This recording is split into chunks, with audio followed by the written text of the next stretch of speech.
Quando você vê ângulos assim, desenhados no quadro de giz ou no papel, pode ter a impressão de que eles são uma coisa teórica, de que eles não têm nada a ver com a sua vida. Mas nesse vídeo eu vou mostrar que não é bem assim e vou dar 10 exemplos de situações do cotidiano onde os ângulos são fundamentais. Em algumas dessas situações, usar o ângulo certo ou errado faz muita diferença. Eu vou começar com dois ângulos básicos, o reto e o raso, que são muito usados na construção civil. Com raríssimas exceções, quando a gente vai construir o chão de uma casa ou de um prédio, o ângulo a ser usado é o ângulo raso, de 180 graus, ou seja, um ângulo com abertura máxima, formando um segmento de reta. Já entre a parede e o chão, o ângulo tem que ser de 90 graus, ou seja, um ângulo reto. Como você pode ver, aqui no centro de São Paulo, praticamente tudo que foi construído teve como base um ângulo raso ou um ângulo reto. Agora, eu vou mostrar um ângulo que talvez você nunca tenha visto, mas que é fundamental na sua vida. O ângulo de inclinação do piso do banheiro. Se você nunca prestou atenção, todo piso de banheiro tem que ser levemente inclinado para ajudar a água a escorrer. Essa inclinação não pode ser muito forte, senão você teria uma rampa no banheiro, mas ela tem que ser forte o suficiente para ajudar a água a descer em direção ao ralo. Uma outra situação que você já pode ter vivido é de apoiar bem uma escada na parede. Parece uma tarefa fácil, mas exige uma boa noção de ângulos. Se a medida do ângulo entre a escada e a parede for muito pequena, a escada pode cair para trás. Se a medida for muito grande, a escada pode escorregar. Ou seja, se você errar o ângulo, você corre o risco de tomar um belo tombo. Se você já assistiu uma corrida de Fórmula Indy, deve ter percebido que as curvas têm uma forte inclinação voltada para o lado de dentro da pista. Mas essa técnica de construção não serve só para a pista de corrida de carro, não. Serve também para as estradas pelas quais você passa, como essa aqui no interior de São Paulo. Esse ângulo das estradas serve para ajudar os carros a não escaparem na hora de fazer a curva. E como você já deve ter imaginado, se a inclinação for voltada para o lado de fora da curva, ou seja, se quem construiu a estrada errou o ângulo, a chance de acontecer um acidente é muito maior, porque os carros vão ser jogados para fora da curva. Uma outra coisa que tem que ser muito bem calculada nos aviões, e não só nos aviões, como nos barcos, nos helicópteros e nos submarinos e nos carros, é o rumo, a direção a ser seguida. E a direção a ser seguida é sempre calculada em ângulos. Se a gente tomar o norte como ângulo zero, o leste vai estar a 90 graus, o sul a 180 e o oeste a 270 graus. Ou seja, dentro da bússola, além da agulha que tem que ficar entre o norte e o sul, existe um grande transferidor. Outro ângulo bem interessante de se ver é o formado entre a pista e o avião no momento do pouso.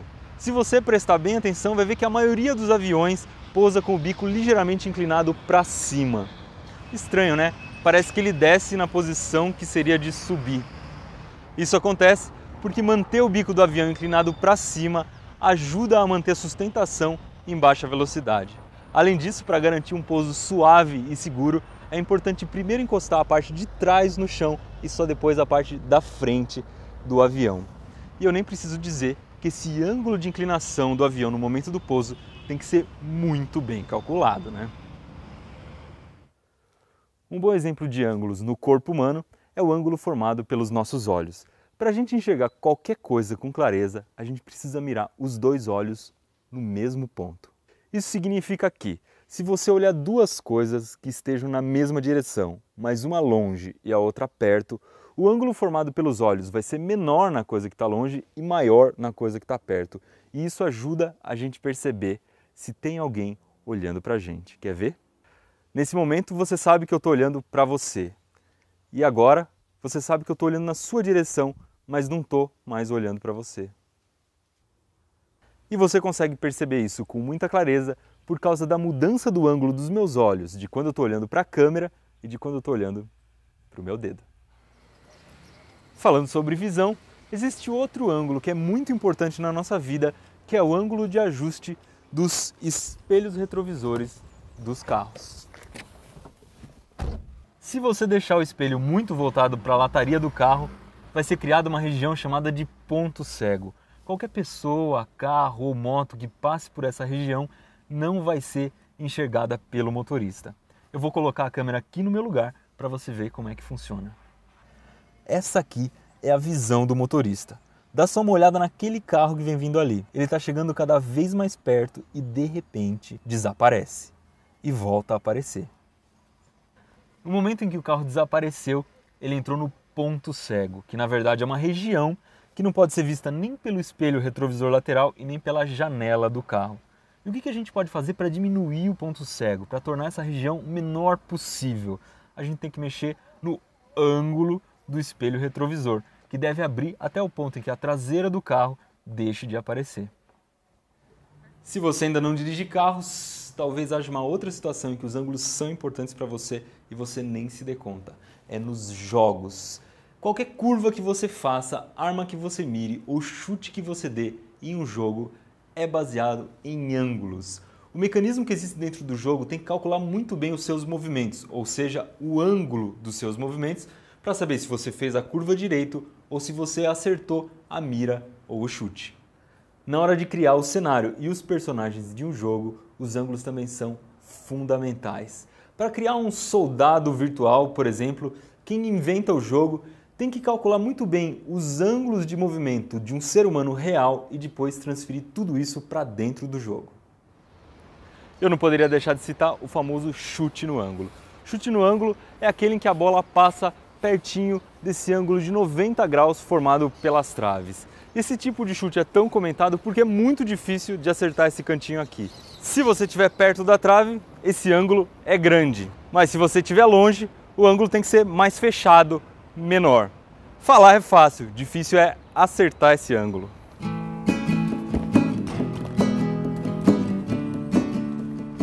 Depois desses 10 exemplos, eu espero que você tenha se convencido da importância de estudar os ângulos na sala de aula e no dia a dia. De todos esses casos que eu citei, alguns ângulos a gente consegue calcular na prática, como colocar uma escada na parede ou regular o ângulo do retrovisor do carro. Mas na maioria dos casos, como no pouso dos aviões, na construção das casas, na inclinação das estradas, na navegação dos barcos, o cálculo dos ângulos é fundamental. Ou seja, o marinheiro, o pedreiro, o piloto de avião, o engenheiro, o design de jogos precisam saber calcular ângulos muito bem para fazer o seu trabalho da melhor maneira possível.